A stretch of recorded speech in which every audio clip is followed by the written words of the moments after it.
بسم اللہ الرحمن الرحیم وَكَذَلِكَ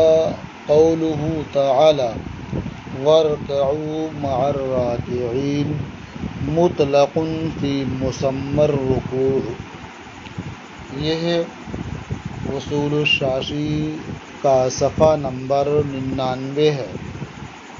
اور مطلق اور مقید کی بحث جاری ہے۔ مصنف رحمۃ اللہ تعالی علیہ فرماتے ہیں اور اسی طرح سے، یعنی جس طرح اوپر کی مثال میں وَلْيَطَّوَّفُوا میں لفظ طواف یہ مطلق ہے، اسی طرح سے وَارْكَعُوا مَعَ الرَّاكِعِينَ میں وَارْكَعُوا یہ مطلق ہے معنی رکوع میں۔ رکوع کے معنی ہے جھکنا، کہا جاتا ہے رکعت النخلۃ، یہ اس وقت بولتے ہیں جب کھجور زمین کی طرف مائل ہو جائے، جھک جائے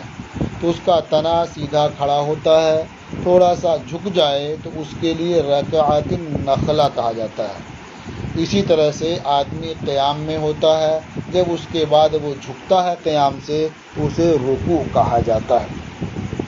تو وَارْكَعُوا مَعَ الرَّاكِعِينَ میں وَارْكَعُوا یہ معنی رکوع میں مطلق ہے۔ تو گویا اگر کوئی شخص قیام سے جھک جاتا ہے تو رکوع کی ادائیگی ہو جائے گی، تعدیل کی شرط اس میں نہیں ہوگی۔ بعض نے تعدیل کی شرط لگائی ہے، لیکن وہ اس طور پر نہیں ہے کہ وہ تعدیل فرض ہو، بلکہ ہمارے نزدیک بھی تعدیل کا حکم ہے، لیکن اس طور پر نہیں کہ وہ فرض ہے، بلکہ اس طور پر کہ وہ واجب ہے۔ اسی لیے مصنف رحمۃ اللہ تعالی علیہ فرماتے ہیں فَلَا يُزَادُ عَلَيْهِ شَرْطُ التَّعْدِيلِ بِحُكْمِ الْخَبَرِ، تو اس پر یعنی وَارْكَعُوا جو مطلق ہے اس کے اطلاق پر حدیث کی روح سے تعدیل کی شرط کا اضافہ نہیں کیا جائے گا۔ تعدیل کا مطلب کیا ہوتا؟ اطمینان۔ تو رکوع میں اطمینان ہو جائے تو یہ تعدیل ہوئی، ایسے ہی سجدے میں اطمینان ہو جائے یہ تعدیل ہوئی۔ اسی لیے تعدیل ارکان بولتے ہیں کہ ہر رکن میں خوب اطمینان ہو جائے۔ خبر کی روح سے تعدیل کے اضافے کی جو بات ہے تو وجہ اس کی یہ ہے کہ ایک اعرابی مسجد میں تشریف لائے اور انہوں نے بغیر تعدیل کے جلدی نماز کے ارکان ادا کیے اور سرکار کی بارگاہ میں حاضر ہوئے، سلام عرض کیا۔ حضور نے ارشاد فرمایا قم فصلی فإنک لم تصلی، یعنی کھڑے ہو جاؤ، نماز پڑھو کیونکہ تو نے نماز نہیں پڑھی۔ تو وہ تشریف لے گئے اور پہلے کی طرح سے دوبارہ نماز پڑھ کے حاضر ہوئے، تو حضور نے پھر ارشاد فرمایا کہ جاؤ نماز پڑھو، تو نے نماز نہیں پڑھی۔ پھر گئے اور اسی طرح سے نماز پڑھ کر کے آ گئے، تو حضور نے پھر وہی ارشاد فرمایا کہ جاؤ نماز پڑھو کیونکہ تو نے نماز نہیں پڑھی۔ تو انہوں نے عرض کی یا رسول اللہ، مجھے جس طرح سے نماز پڑھنے کا طریقہ معلوم تھا میں نے اس طرح سے پڑھی، لیکن حضور فرما رہے ہیں کہ یہ نماز ہی نہیں ہے، گویا میں نے نماز نہیں پڑھی، تو حضور ہی نماز کا طریقہ مجھے بتائیں کہ میں کیسے نماز ادا کروں تو میری نماز ہوگی۔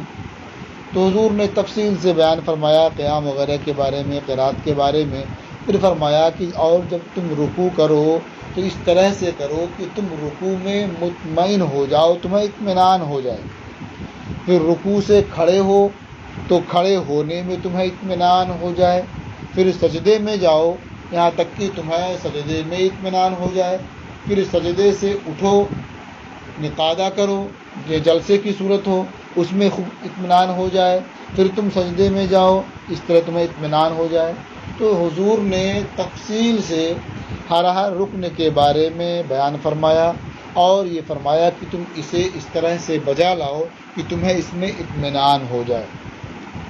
تو اس خبر سے، اس حدیث سے یہ سمجھ میں آتا ہے کہ اگر کسی نے تعدیل نہیں کی، اطمینان سے رکوع یا سجدہ نہیں کیا، تو پھر اس کی نماز نہیں ہوتی ہے، اور نماز کا بالکل نہ ہونا اس بات کا متقاضی ہے کہ یہ چیزیں یہ رکوع یا سجدے میں شامل ہوں، اس کے بغیر رکوع اور سجدہ نہ مانا جائے۔ تو اب اگر اس خبر کی بنیاد پر تعدیل کو شرط قرار دے دیا جاتا ہے تو کتاب پر زیادتی ہوگی اور اس کا اطلاق باقی نہیں رہے گا، اور یہ نسخ ہوگا، اور یہ جائز نہیں ہے۔ اس لیے خبر پر بھی عمل کریں گے اور کتاب پر بھی عمل کریں گے، لیکن اس کی صورت یہ ہوگی کہ جو کتاب اللہ سے ثابت ہے، یعنی وَارْكَعُوا مَعَ الرَّاكِعِينَ میں وَارْكَعُوا جو مطلق ہے، اس سے یہ ثابت ہوتا ہے کہ رکوع فرض ہے۔ تو جو کتاب سے ثابت ہے اسے ہم فرض قرار دیتے ہیں مطلق رکوع کو، اور تعدیل جو خبر سے ثابت ہے ہم اسے واجب قرار دیتے ہیں۔ تو اگر کسی نے بغیر تعدیل کے رکوع کر لیا، سجدہ کر لیا، تو فرض ادا ہو جائے گا، لیکن واجب ترک ہوگا، اس لیے نماز واجب الاعادہ ہوگی۔ فرماتے ہیں فلا یزاد علیہ شرط التعدیل بحکم الخبر، تو اس پر یعنی اطلاق پر خبر کی روح سے تعدیل کی شرط کا اضافہ نہیں کیا جائے گا، ولاکن یعمل بالخبر علی وجہ لا یتغیر به حکم الکتاب، لیکن خبر پر عمل کیا جائے گا اس طور پر کہ اس سے کتاب کا حکم نہ بدلے، فیکون مطلق الرکوع فرضا بحکم الکتاب والتعدیل واجبا بحکم الخبر، تو مطلق رکوع فرض ہوگا کتاب کی روح سے اور تعدیل واجب ہوگی خبر کی روح سے۔ تو اب دونوں پر عمل ہو جائے گا، کتاب اللہ کے اطلاق پر بھی عمل ہو جائے گا اور خبر پر بھی عمل ہو جائے گا۔ وَعَلَى هَذَا قُلْنَا، مصنف رحمۃ اللہ تعالی علیہ فرماتے ہیں کہ اس بنیاد پر ہم نے کہا، یعنی یہ ضابطہ سمجھ میں آ گیا کہ مطلق اپنے اطلاق پر جاری ہوتا ہے، مطلق کو مقید کرنا یہ نسخ ہے، زیادتی ہے، یہ روا نہیں ہے۔ تو اس ضابطے کی بنیاد پر کہ مطلق اپنے اطلاق پر جاری ہوتا ہے، ہم نے یہ احکام بیان کیے، یہ مسئلہ بیان کیا کہ مائع زعفران سے وضو کرنا جائز ہے۔ اسی طرح سے ہر اس پانی سے وضو کرنا جائز ہے جس میں کوئی پاک چیز مل جائے اور پانی کے اوصاف میں سے کسی ایک کو بدل دے، یعنی پانی میں پاک چیز مل گئی، اس کا رنگ بدل گیا، یا اس کی بو بدل گئی، یا اس کا مزہ بدل گیا، یعنی اوصاف ثلاثہ میں سے کوئی ایک وصف بدل گیا، جب بھی اس پانی سے وضو کرنا جائز ہوگا۔ یہ اسی بنیاد پہ کہا کہ مطلق اپنے اطلاق پر جاری ہوتا ہے، اور مائع زعفران سے یا اس کے مثل پانی سے وضو کے جواز کا جو قول ہے، ایک تو یہ ضابطہ ہوا، دوسرے دلیل یہ ہے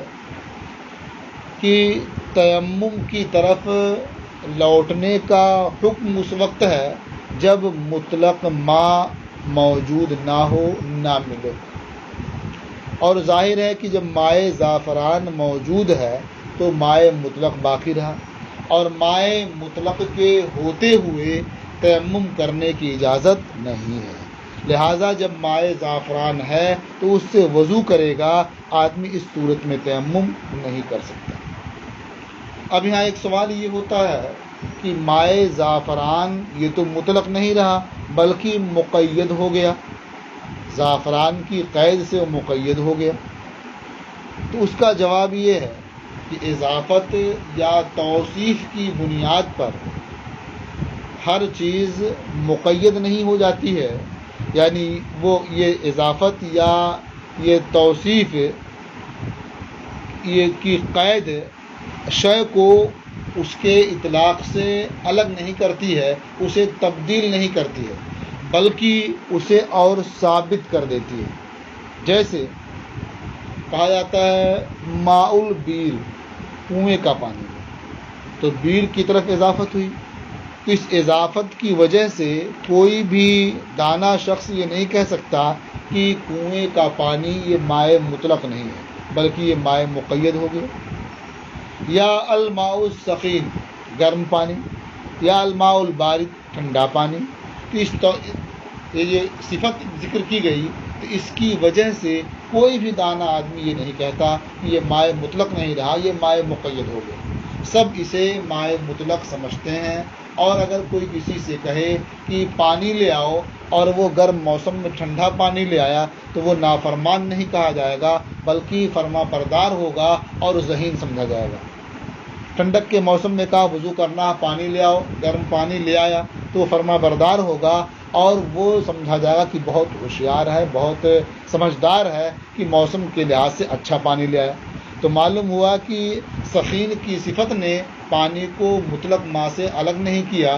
اور اسی طرح سے بارد کی صفت نے پانی کو مطلق ماء سے الگ نہیں کیا، بلکہ اسے اور پختہ کر دیا، ثابت کر دیا۔ اسی طرح سے مائع زعفران بھی ہے کہ زعفران کی طرف اضافت نے اس کو مائع مطلق ہونے سے الگ نہیں کیا۔ کہتے ہیں وَعَلَىٰ هَذَا قُلْنَا، اور اسی بنیاد پر کہ مطلق اپنے اطلاق پر جاری ہوتا ہے، ہم نے یہ کہا کہ یجوز التوضؤ بماء الزعفران وبكل ماء خالطه شيء طاہر فغیر احد اوصافه، وضو کرنا جائز ہے مائع زعفران سے اور ہر اس پانی سے جس میں کوئی پاک چیز مل گئی ہو اور پانی کے اوصاف میں سے کسی وصف کو بدل دیا ہو۔ لأن شرط المصیر الی التیمم عدم مطلق الماء، اس لیے کہ تیمم کی طرف رجوع کی شرط مطلق ماء کا نہ ہونا ہے۔ وہذا قد بقی ماء مطلقا، اور یہ یعنی مائع زعفران مائع مطلق باقی ہے، لہذا یہاں مائع زعفران کے ہوتے ہوئے تیمم کی اجازت نہیں ہوگی، بلکہ اس پانی سے وضو کرنا ہوگا۔ فإن قید الاضافت ما ازال عنہ اسم الماء، اب یہ اسی کا جواب ہے کہ وہ پانی مقید نہیں ہوا۔ کہتے ہیں کیونکہ اضافت کی قید نے پانی سے پانی کے نام کو زائل نہیں کیا ہے، بل قررہ، بلکہ اس میں ماء کو ثابت کر دیا ہے، پختہ کر دیا ہے۔ فَيَدْخُلُ تحت حکم مطلق الماء، لہذا مائع زعفران مطلق ماء کے حکم کے تحت داخل ہوگا، اور جب مطلق ماء کے حکم کے تحت داخل ہوگا تو جب تک مطلق ماء موجود ہے اس وقت تک تیمم کرنا جائز نہیں ہوگا، اسی سے وضو کرنے کا حکم ہوگا۔ اب رہ گیا مسئلہ یہ کہ یہ کہا جائے کہ پانی کا منزل من السماء کی صفت پر باقی ہونا یہ شرط ہے۔ کہتے ہیں اگر اسی طرح کی شرط لگائی جائے تب تو وہ خود مقید ہو جائے گا، وہ بھی مطلق نہیں رہ جائے گا۔ وَكَانَ شَرْطُ بَقَائِهِ عَلَى صِفَةِ الْمُنَزَّلِ مِنَ السَّمَاءِ، اور پانی کے منزل من السماء کی صفت پر بقا کی شرط یہ اس مطلق کے لیے قید ہوگی۔ اس لیے یہاں یہ کہنا کہ یہ مائع مطر ہو، منزل من السماء کی صفت پر باقی ہو، یہ مقصد نہیں ہے، بلکہ مقصد یہ ہے کہ جو اس کی رقت ہے، جو سیلان ہے، جو اس کی طبیعت ہے وہ باقی ہے، تو گویا وہ منزل من السماء کی صفت پر باقی ہے اور اس سے وضو کرنا جائز ہوگا۔ کہتے ہیں بِهِ يُخَرَّجُ حُکْمُ ماء الزعفران والصابون والاشنان وامثالہ، اور اسی سے جو ہم نے ضابطہ بیان کر دیا کہ اضافت یا توصیف کی بنیاد پر پانی مطلق ماء سے الگ نہیں ہوتا ہے، وہ مقید نہیں ہو جاتا ہے، تو اسی سے یہ حکم یعنی مائع زعفران اور مائع صابون، مائع اشنان اور اس کے مثل چیزوں کی طرف مضاف ماں کا حکم سمجھ لیا جاتا ہے اور جان لیا جاتا ہے۔ زعفران تو مشہور چیز ہے، صابن بھی مشہور چیز ہے، اشنان بھی ایک قسم کی گھاس ہے جو پانی میں ملا دیتے ہیں۔ وخرج عن هذه القضية الماء النجس۔ اب ایک سوال یہ ہوتا ہے کہ جب مطلق ماء کا ذکر ہے، یعنی فَإِن لَمْ تَجِدُوا مَاءً فَتَيَمَّمُوا صَعِيدًا طَيِّبًا، کہ اگر پانی نہ پاؤ تو پاک مٹی سے تیمم کرو، تو یہاں ماء سے مراد مطلق ماء ہے، تو مائع نجس بھی اس میں شامل ہوگا۔ تو کہتے ہیں کہ مائع نجس یہ مائع مطلق نہیں ہے، اس لیے اس میں شامل نہیں ہے کہ اللہ تعالیٰ ارشاد فرماتا ہے وَلَٰكِن يُرِيدُ لِيُطَهِّرَكُمْ،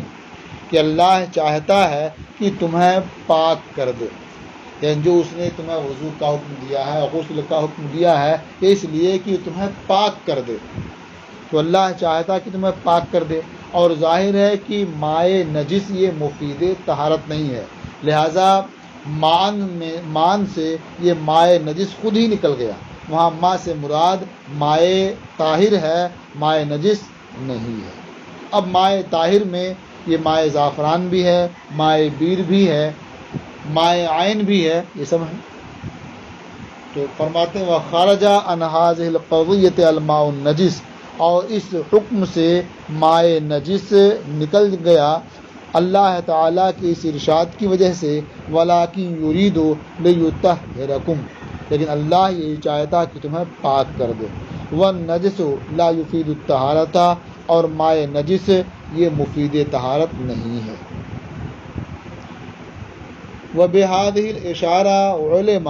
أَنَّ الْحَدَثَ شَرْطٌ لِوُجُوبِ الْوُضُوءِ، اور اس اشارے سے، یعنی اس نص کے اشارے سے، اشارۃ النص سے یہ معلوم ہوا کہ حدث یہ شرط ہے وجوب وضو کے لیے، وجوب وضو کے لیے یہ حدث شرط ہے، کیونکہ اگر حدث نہ ہو، پہلے سے وضو موجود ہو، تو پھر یہ طہارت پر طہارت کا حاصل کرنا ہوگا، اور یہ تحصیل حاصل کی صورت ہوگی جو جائز نہیں ہے، ممکن نہیں ہے۔ فَإِنَّ تحصیل الطہارت بدون وجود الحدث محال، کیونکہ تحصیل طہارت بغیر وجود حدث کے یہ محال ہے۔ تو اشارۃ النص سے یہ معلوم ہوا کہ یہاں وضو کا وجوب یہ کب ہوگا؟ جب حدث پایا جائے، تو حدث یہ شرط ہے وجوب وضو کے لیے۔ اشارۃ النص سے کیسے معلوم ہوا؟ اس میں صاف فرمایا گیا کہ جب تم میں سے کوئی قضائے حاجت سے آئے اور پانی نہ پائے، تو وہ پاک مٹی سے تیمم کرے، پاک مٹی کا وہ قصد کرے۔ تو سمجھ میں آیا کہ جب وہ قضائے حاجت سے آئے گا تو حدث ہوگا، اب اس کے بعد اس پر وضو کرنا ضروری ہوگا۔ اشارۃ النص سے یہ معلوم ہوا کہ حدث یہ شرط ہے وجوب وضو کے لیے۔ اب یہاں ایک سوال یہ ہوتا ہے کہ وضو کے لیے حدث شرط ہے، اور اگر حدث نہ ہو تو آدمی وضو کرے تو نہیں ہو سکتا کہ تحصیل حاصل ہے، جبکہ آپ دیکھتے ہیں اور سمجھتے ہیں کہ وضو علی الوضو یہ ہوتا ہی رہتا ہے، لوگ کرتے ہیں وضو علی الوضو، تو یہ تحصیل حاصل اگر ہے یہ تو ہو رہا ہے۔ وہ کہتے ہیں کہ دیکھیے یہ وضو طہارت کے لیے ہے، اور آدمی وضو پر وضو کرتا ہے، تو یہ اس لیے جائز ہے کہ یہاں بھی طہارت ہے، کیونکہ وضو جس طرح سے ظاہری طور پر جسم کو پاک کرتا ہے، اسی طرح سے باطنی طور پر وہ آپ کو گناہوں سے بھی پاک کرتا ہے۔ تو مثلا آپ نے ظہر کے لیے وضو کیا، پھر اس کے بعد عصر کی نماز پڑھنی، اور آپ کا وضو حدث لائق نہیں، وضو باقی رہا آپ کا، پھر آپ وضو کرتے ہیں، تو یہ وضو آپ کو پاک کرنے والا ہے ان گناہوں سے جو ظہر سے لے کر کے عصر تک آپ سے رونما ہوئے۔ مثلاً آپ نے کسی کی غیبت کر دی، کسی کی شکایت کر دی، یا جھوٹ بول دیا، یا کوئی خلاف شرع امر آپ سے واقع ہوا جو گناہ ہے، تو اس وضو سے وہ گناہ آپ کا دھلے گا یا کچھ ہلکا ہوگا۔ تو معلوم ہوا کہ یہ پاک کرنے والا ہے، یہ تحصیل حاصل نہیں ہے۔ جو پہلے حاصل ہو چکی تھی طہارت، اس کے بعد جو گندگی آپ کے اندر آئی، یہ وضو اسے پاک کر رہا ہے۔ یا اس کا جواب یہ ہے کہ جو وضو علی الوضو ہے، یہ اگر تقرب کی نیت سے ہے تو یہ ثواب کا باعث ہوگا، اور بغیر تقرب کے ہے تو کم از کم گرمی کے موسم میں وضو پر وضو کرتا ہے تو ٹھنڈک اسے حاصل ہوگی۔ تو بہرحال جو چیز پہلے سے حاصل ہے وہ حاصل نہیں ہو رہی ہے اس سے، بلکہ دوسری چیز ہی حاصل ہو رہی ہے۔ کوئی نیت نہیں ہے تو ٹھنڈک حاصل ہو رہی ہے جو پہلے حاصل نہیں تھی، اور نیت اگر ہے تو ثواب حاصل ہو رہا ہے وہ جو پہلے حاصل نہیں تھا۔ فرماتے ہیں بِهَذِهِ الْإِشَارَةِ عُلِمَ أَنَّ الْحَدَثَ شَرْطٌ لِوُجُوبِ الْوُضُوء، اور اس اشارے سے، یعنی اس نص کے اشارے سے یہ معلوم ہو گیا کہ حدث شرط ہے وجوب وضو کے لیے۔ فَإِنَّ تَحْصِيلَ الطَّهَارَةِ بِدُونِ وُجُودِ الْحَدَثِ محال، کیونکہ تحصیل طہارت بغیر وجود حدث کے محال ہے۔ قال ابو حنیفہ المظاہر اذا جامع امرأته فی خلال الاطعام لا یستعنف الاطعام۔ اب یہ کچھ مسائل اور بیان فرماتے ہیں جس سے یہ معلوم ہوگا کہ مطلق اپنے اطلاق پر جاری ہوتا ہے اور کسی خبر کی بنیاد پر اسے مقید نہیں کیا جائے گا۔ تو فرماتے ہیں کہ امام اعظم ابو حنیفہ رحمۃ اللہ تعالی علیہ کہ جب مرد اپنی بیوی سے جمع کر لے کھانا کھلانے کے درمیان، تو پھر اس درمیان میں جمع کرنے کی وجہ سے اس کو نئے سرے سے کفارے میں کھانا نہیں کھلانا پڑے گا۔ مسئلہ کیا ہے یہ آپ پہلے اس کو سمجھ لیں تو آپ کو سمجھ میں آئے گا۔ دیکھیے مظاہر، المظاہر اذا جامع، مظاہر اس میں فاعل کا صیغہ ہے، ظاہرہ یظاہر، قاتل یقاتل جیسے آتا ہے، اسے مقاتل اس میں فاعل کا صیغہ ہوتا ہے، ایسے مظاہر بھی ہے۔ لغت میں زہار کہتے ہیں مرد کا اپنی بیوی سے یہ کہنا کہ تو مجھ پر میری ماں کی پشت کی طرح سے ہے، اور شریعت میں زہار کہتے ہیں کہ مرد کا اپنی منکوحہ کو کسی ایسی خاتون سے تشبیہ دینا جو ہمیشہ ہمیش کے لیے اس مرد پر حرام ہے، جس خاتون کا اس سے نکاح نہیں ہو سکتا۔ تو یہ ہے زہار۔ زہار کی بنیاد پر عورت سے قربت کرنا یہ حرام ہو جاتا ہے اس وقت تک جب تک کہ آدمی کفارہ ادا نہ کر دے۔ یہ بات سمجھ میں آ گئی؟ زہار، اور جو ایسا کرے گا وہ ہوگا مظاہر۔ تو یہاں جو حکم بیان ہو رہا ہے، جو مسئلہ بیان ہو رہا ہے، وہ ہے مظاہر کا۔ اب زہار کا کفارہ کیا ہے؟ تو اللہ رب العزت ارشاد فرماتا ہے والذین یظاہرون من نسائہم ثم یعودون لما قالوا، اور وہ لوگ جو اپنی بیویوں کو اپنی ماں کی جگہ کہیں پھر وہی کرنا چاہیں جس پر اتنی بڑی بات کہہ چکے، یعنی اپنی بیوی سے پھر جیسے پہلے صحبت کرتے تھے اسی طرح سے صحبت کرنا چاہیں، تو اب کیا کرنا پڑے گا انہیں؟ فَتَحْرِيرُ رَقَبَةٍ مِّن قَبْلِ أَن يَتَمَاسَّا، تو ایک غلام آزاد کرنا ہے اپنی بیوی کو چھونے سے پہلے۔ یہ کفارے کی ایک صورت ہوئی۔ آگے اللہ تعالیٰ ارشاد فرماتا ہے ذَلِكُمْ تُوعَظُونَ بِهِ وَاللَّهُ بِمَا تَعْمَلُونَ خَبِيرٌ، تمہیں اس کے ذریعہ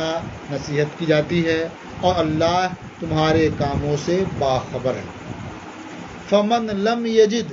فصیام شہرین متتابعین من قبل ان یتماسا، تو جو غلام نہ پائے، یعنی غلام سرے سے ملے ہی نہ، جیسے اس وقت غلام نہیں ملتے ہیں، یا غلام تو ملتے ہیں لیکن خریدنے کی طاقت اور وسعت ہی نہیں ہے، دونوں صورتیں نہ پانے کی ہیں۔ فمن لم یجد، تو جو غلام نہ پائے یا غلام آزاد کرنے کی وسعت نہ ہو اسے، فصیام شہرین متتابعین من قبل یتماسا، تو وہ شخص لگاتار 2 مہینے روزہ رکھے اپنی بیوی سے جمع کرنے سے پہلے، لگاتار 2 مہینہ۔ اگر درمیان میں اس نے اپنی بیوی سے جمع کر لیا، کتنے روزے رکھ چکے تھے وہ کفارے کے اب بیکار گئے، یعنی اس سے کفارہ ادا نہیں ہوگا، اب پھر نئے سرے سے 2 مہینے روزہ رکھنے پڑیں گے اسے۔ آگے فرمایا فمن لم یستطع فاطعام 60 مسکینا، اور جو شخص 60 روزہ رکھنے کی طاقت نہ رکھتا ہو اس کے لیے کیا حکم ہے؟ تو وہ 60 مسکینوں کو کھانا کھلانا۔ فاطعام 60 مسکینا، یہاں کوئی قید نہیں ہے، یہ مطلق ہے کہ 60 مسکینوں کو کھانا کھلا دے تو اب وہ اپنی بیوی سے صحبت کر سکتا ہے، جمع کر سکتا ہے۔ آگے فرمایا ذالک لتؤمنوا باللہ ورسولہ وتلک حدود اللہ وللکافرین عذاب علیم۔ تو یہاں کفارے میں 3 چیزیں بیان کی گئیں، ایک غلام آزاد کرنا، اس کے لیے بھی قید ہے کہ بیوی سے صحبت کرنے سے پہلے ہو، اور دوسری صورت بیان کی گئی 60 روزے رکھنا لگاتار، یہ بھی بیوی کو مس کرنے سے پہلے، جمع کرنے سے پہلے، اور تیسری صورت بیان کی گئی 60 مسکینوں کو کھانا کھلانا، لیکن اس کے لیے من قبل یتماسا کی کوئی قید نہیں ہے۔ تو جب کتاب میں من قبل یتماسا کی قید نہیں ہے تو اگر کسی مظاہر نے فقراء مساکین کو کھانا کھلانا شروع کیا اور درمیان ہی میں اپنی بیوی سے مجامعات کر لی تو نئے سرے سے کھانا نہیں کھلانا پڑے گا، کیونکہ یہ کفارے کی یہ آخری صورت ہے، من قبل یتماسا کی قید سے مقید نہیں ہے۔ قال ابو حنیفہ، امام اعظم ابو حنیفہ رحمۃ اللہ علیہ نے فرمایا اذا جامع امرأته فی خلال الاطعام، المظاہر اذا جامع امرأته فی خلال الاطعام، مظاہر جب اپنی بیوی سے کھانا کھلانے کے درمیان جمع کر لے، لا یستأنف الاطعام، تو وہ نئے سرے سے 60 مسکینوں کو کھانا نہیں کھلائے گا۔ لأن الکتاب مطلق فی حق الاطعام، کیونکہ کتاب حق اطعام میں مطلق ہے، یعنی عدم مسیس سے مقید نہیں ہے۔ تو قرآن میں کیا ہے؟ فاطعام 60 مسکینہ، تو 60 مسکینوں کو کھانا کھلانا ہے، وہاں کوئی قید نہیں ہے من قبل یتماسا۔ فلا یزاد علیہ شرط عدم المسیس بالقیاس علی الصوم، تو اطعام پر یعنی کھانا کھلانے پر عدم مسیس کی شرط کا اضافہ نہیں ہوگا صوم پر قیاس کرتے ہوئے۔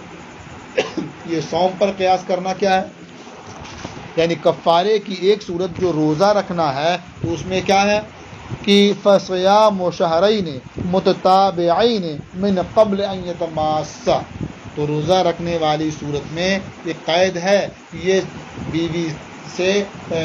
جمع کرنے سے پہلے ہو، لیکن کھانا کھلانے میں یہ قید نہیں ہے، لہذا کھانا کھلانے کو بھی اس قید سے مقید نہیں کیا جائے گا، اس پر قیاس کرتے ہیں۔ بل المطلق یجری علی اطلاقہ والمقید علی تقییدہ، بلکہ مطلق اپنے اطلاق پر جاری رہے گا اور مقید اپنی تقیید پر جاری ہوگا۔ تو امام شافعی رحمۃ اللہ تعالی علیہ نے جو اسے مقید کیا ہے یہ اس ضابطے کے خلاف ہے۔ امام شافعی رحمۃ اللہ علیہ کے ہاں اگر کھانا کھلانے کے درمیان مظاہر نے اپنی بیوی سے جمع کر لیا تو اس کو پھر سے 60 مسکینوں کو کھانا کھلانا پڑے۔ وَكَذَلِكَ قُلْنَا الرَّقَبَةُ فِي كَفَّارَةِ الظِّهَارِ وَالْيَمِينِ مُطْلَقَةٌ فَلَا يُزَادُ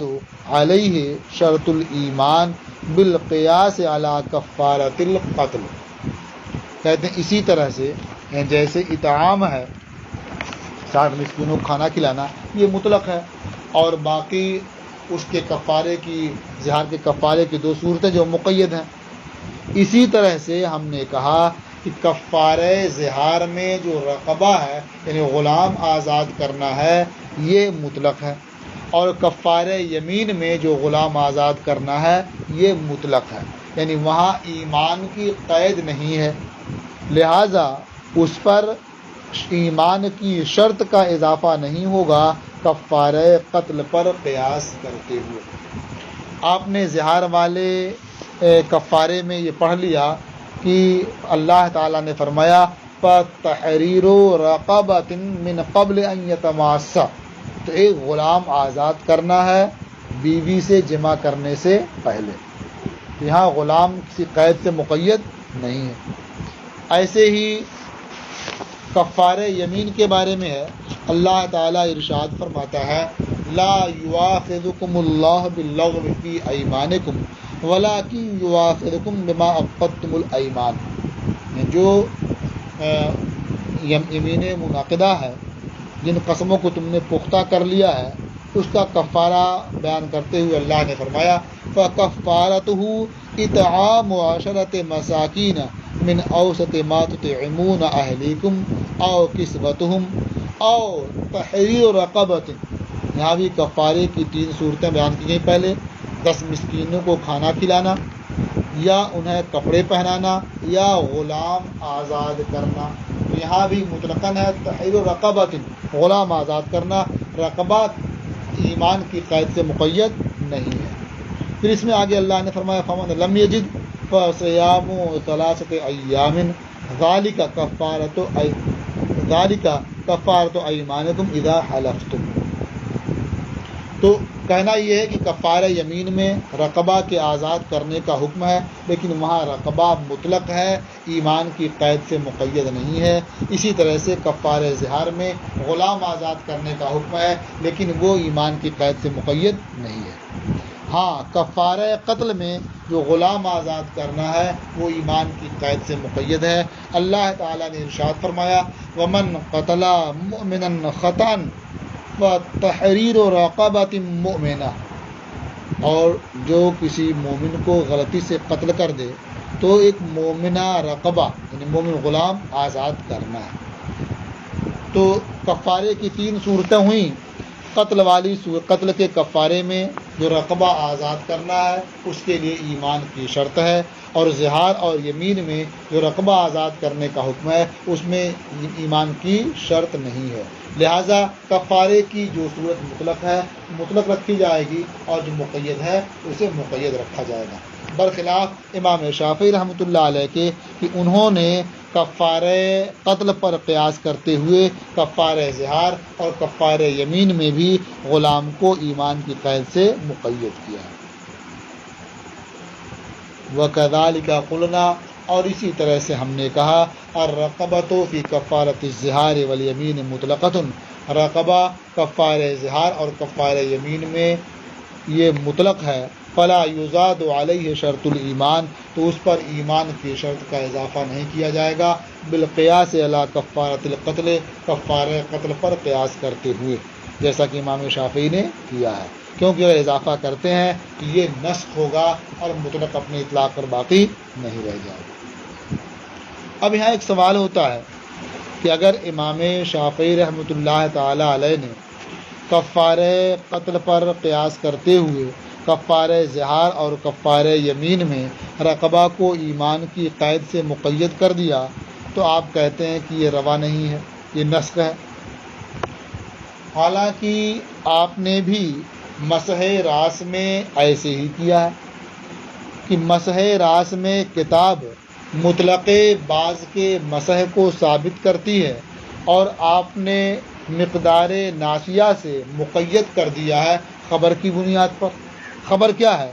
وہ حضرت مغیرہ ابن شعبہ سے ایک حدیث مروی ہے کہ نبی کریم صلی اللہ تعالی علیہ وسلم ایک قوم کے کوڑا پھینکنے کی جگہ تشریف لائے، آپ نے وہاں پیشاب کیا اور اس کے بعد وضو فرمایا، تو ناسیہ کی مقدار آپ نے مسح کیا اور اپنے خفین پر مسح فرمایا، تو ناسیہ کی مقدار آپ نے مسح کیا، اس سے آپ یہ کہتے ہیں کہ اگر کوئی ناسیہ کی مقدار سے کم مسح کرتا ہے تو مسح نہیں ہوگا،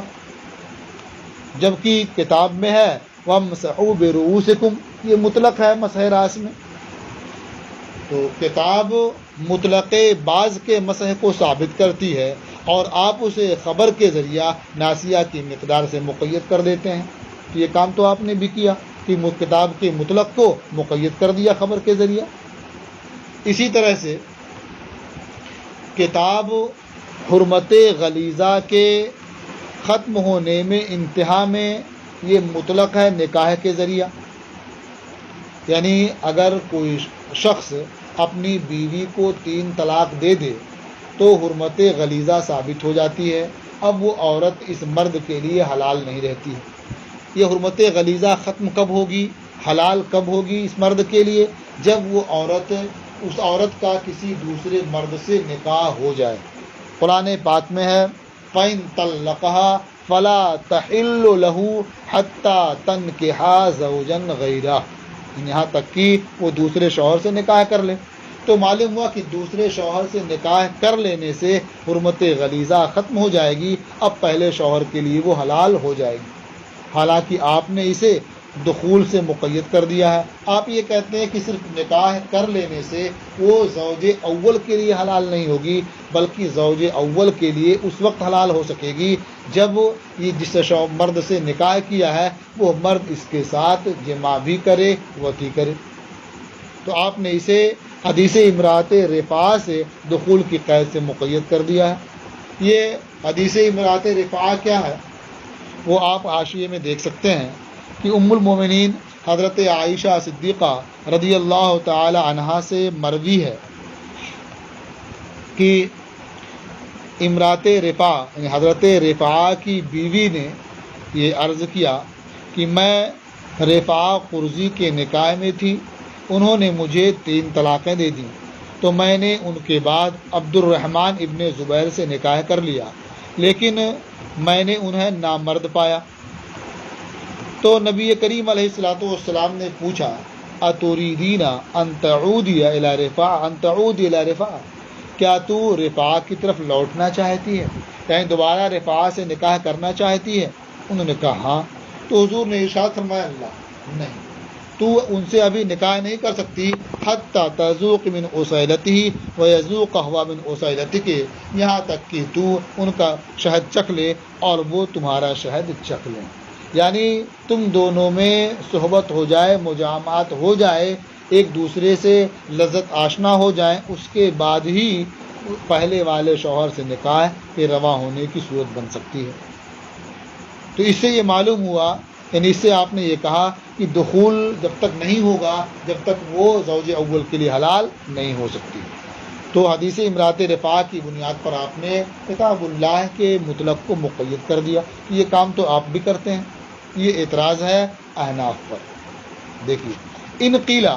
اگر اعتراض کیا جائے ان الکتابہ فی مسح الراس یوجب مسح مطلق البعض،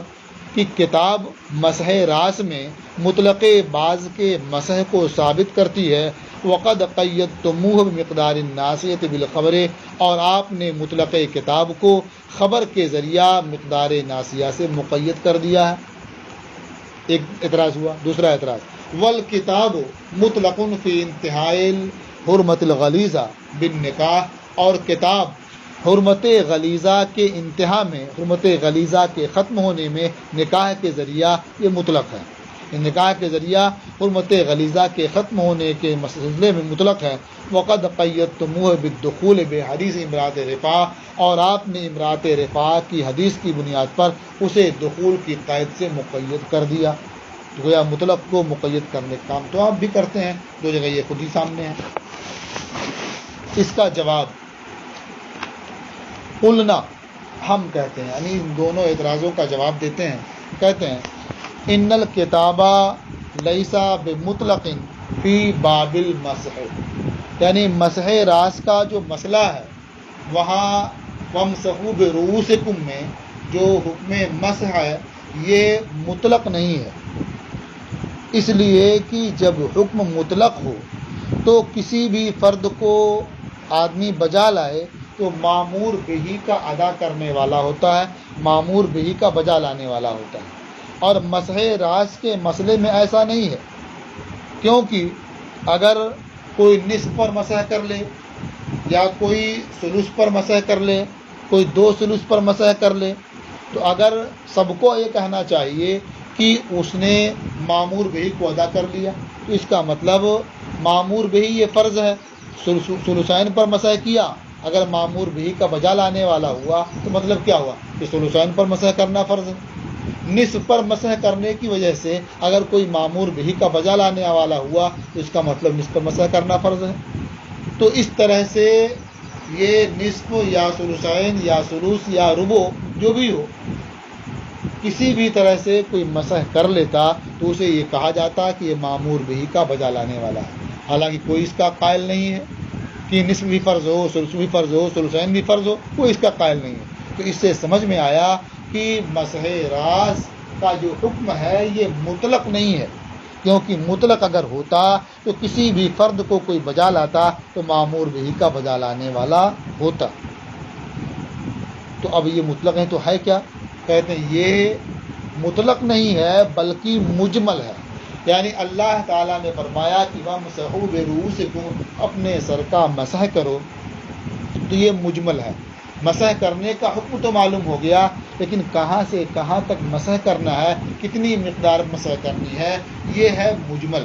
اور مجمل کے لیے بیان کی ضرورت ہوتی ہے کہ جب تک بیان نہ آ جائے تو مجمل پر عمل کرنے کی صورت نہیں بنتی ہے۔ تو یہ حدیث پاک حضرت مغیرہ ابن شعبہ والی یہی اس اجمال کا بیان ہے کہ نبی کریم صلی اللہ تعالیٰ علیہ وسلم نے کم سے کم جو مسح فرمایا ہے وہ ناسیہ کی مقدار ہے، اس سے کبھی آپ نے کم مسح نہیں فرمایا۔ تو سمجھ میں آیا کہ یہ اس کے لیے بیان ہے، تو ناسیہ کی مقدار یہ فرض ہے، اور اس سے زیادہ جو مسح کرنا ثابت ہے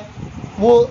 سنت کے طور پر ہے، اس لیے کہ فرض سے جو زائد ہوتا ہے اسی محل میں عمل، اسی کو سنت سے تعبیر کیا جاتا ہے۔ جیسے ایک بار دھونا فرض ہے، اسی میں تکمیل کے لیے 2 بار اور 3 بار دھلیں تو یہ سنت ہے۔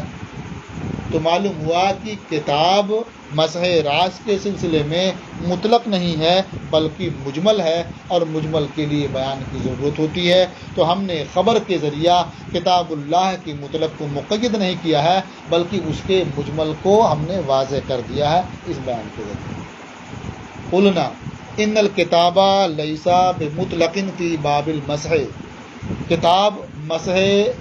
مسح راس کے باب میں مطلق نہیں ہے۔ فإن حکم المطلق ان یکون الآتی بأی فرد کان آتیا بالمامور بہ، کیونکہ مطلق کا حکم یہ ہے کہ مطلق کے کسی بھی فرد کو بجا لانے والا مامور بہ کا بجا لانے والا ہوتا ہے۔ اور مسح راس میں حال کیا ہے؟ والآتی بأی باز کان ہاہنا لیس بآت بالمامور بہ، اور باب مسح میں کسی بھی باز کا بجا لانے والا مامور بہ کا بجا لانے والا نہیں ہے۔ فإنه لو مسح على النصف أو على الثلثين لا يكون الكل فرضا، کیونکہ اگر نصف پر مسح کر لیا یا 2 ثلث پر مسح کر لیا تو یہ سب کے سب فرض نہیں ہوگا۔ یعنی اگر یہ کہا کہ دونوں مامور بہ کو بجا لانے والے ہیں، اس کا مطلب دونوں فرض ہے۔